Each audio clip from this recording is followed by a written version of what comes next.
Magandang umaga mga ka-big time. Patay ang isang lalaki matapos laslasin sa liig ng kanyang sariling asawa at kasama nitong lalaki pasado alas 10 ng gabi sa barangay Ladia, Sultan Kudarat, Maguindano del Norte. Kinilala ang biktima na si Norodin Gumaga Mustafa, 50 anyos, driver at residente ng naturang barangay.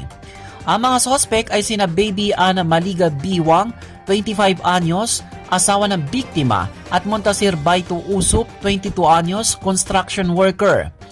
Ayon sa investigasyon ng Sultan Kudarat Police sa pangunguna ni Lieutenant Colonel Esmail Madin, si Biwa ang direktang sumaksak sa biktima habang naroon si Usup. Nauna pa raw siyang tinawagan ni Biwang para dalhan ng bolo na ginamit sa krimen. Mismong kapatid ng biktima ang naging saksi sa karumaldumar na krimen.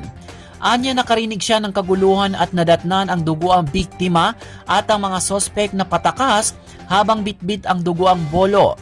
Dinala sa ospital ang biktima ngunit idineklarang dead on arrival. Kapwa sumuko naman sa otoridad ang mga sospek at kasalukuyang nasa kustodiya ng pulisya habang nagpapatuloy ang investigasyon.